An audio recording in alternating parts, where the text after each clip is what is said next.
Hello, my name is Holly Albrow and I worked alongside Jodie Rugg. Our film is called Dear Diary and we have categorised it as a Certificate 15. The genre is a thriller and our target audience is aimed to between the ages of 15 and 30 years old. Using technology was vital for our research. We used the internet, specifically YouTube, to access the clips. We researched by analysing opening sequences of the films because this not only gave us inspiration but also helped view a wide range of camera, sound and editing techniques such as cross-cutting, match-on-action, shot-reverse-shot and non-diegetic sound. We did this in a few different formats. For example, a storyboard and a timeline. This helped us to plan our own opening sequence by breaking it down into steps and evaluating the micro elements contributing to the macro representation. Other websites were used such as IMDb and Art of the Title to explore genre and creation of titles. Some examples of micro and macro elements in our piece are: micro element 1 would be the close-up of Jesse's face. The macro element would be that it shows his facial expressions and informs the audience of how he is feeling. Micro element 2 would be the close-up of Fiona's eyes. The macro element would be that this was an enigma code because the audience cannot see her face. To plan our opening sequence, we made a storyboard, a shot list and a script. We learnt to do this from our research. The shot list in particular was helpful as we did not film all the shots in order because we had to cross-cut between two locations, the woods and the bedroom, during editing. We took photos of all of these things using our mobile phones and uploaded them to our individual blogs to show our progress during the planning stage. We also created a pitch for our film using PowerPoint. This made it clear to others exactly what our film was about. We used the internet in a range of different ways. We used Tumblr as a device to document all of our progress and research leading up to our final piece, such as practicing a range of camera angles which helped us to frame our final shots, a preliminary task which helped us learn how to use camera and editing software, and our opening sequence analysis. We also used YouTube as a device to upload our preliminary task and opening sequence. This was an easy way of allowing future access to our work. It also allowed us to supply the link to our focus group in order to get valuable feedback. Emails and social networks made this easier. The convergent nature of technology allowed the use of a focus group to be accessible and record immediate results. The camera we used was a JVC Averio. This was helpful as it was lightweight and had a strap and was easy to hold. This was good because we did a few shots where we had to run alongside our actor. It prevented us from dropping and breaking the equipment. The camera was relatively easy to use, though we couldn't figure out how to view our shots in the beginning.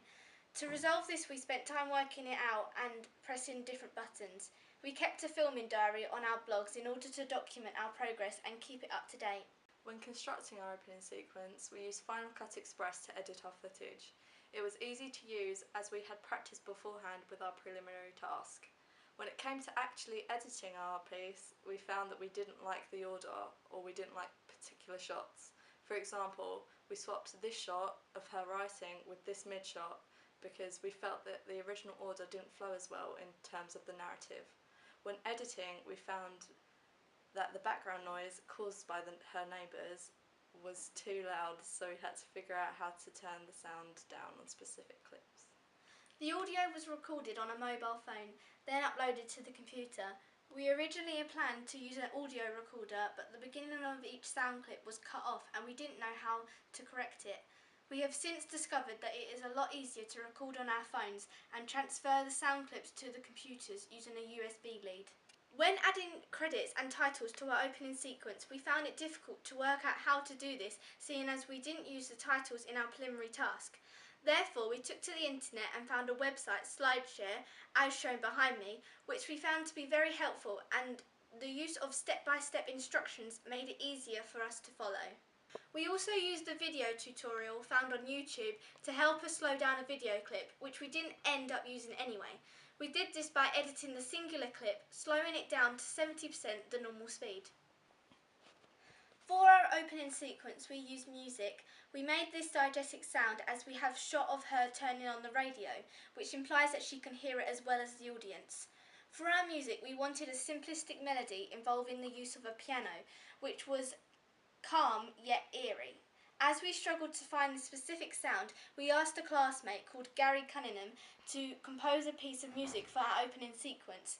The piece he composed sounds like this. Also, we decided to find a backup track on the internet just in case Gary was unable to compose the music for whatever reason. The backup track sounds like this. In the end, we ended up using the song that Gary composed for us as we felt that it fitted the atmosphere well and successfully conveys the emotion of the piece. He made the song using software Logic. To add to our knowledge of technologies, we watched a documentary called Side by Side, and this spoke about elements such as convergence and democratisation. The documentary focuses on the digitalisation of filmmaking and how this has gone on to boost democratisation.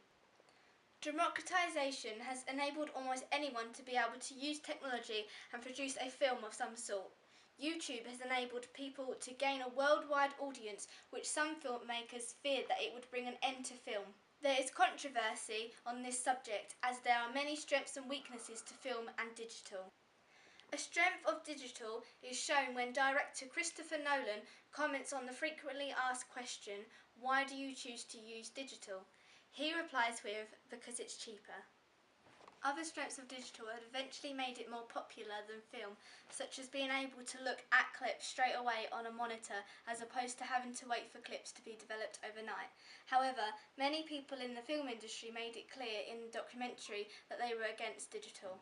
This is demonstrated when a cinematographer states he's not going to trade in his oil paints for crowns, meaning his oil paints to be film and crowns to be digital. This shows that early stages of digital was actually seen to be worse than film, which made a lot of people oppose it first of all in the film industry. This controversial subject about the change in technologies used for filmmaking has caused polarisation with people in favour of film and people in favour of digital. In conclusion, we have learnt how to use a range of softwares and camera equipment to film an opening sequence. We have also learnt about the democratisation of the film industry and how this has enabled us to access the necessary means to produce an opening sequence to a film easily.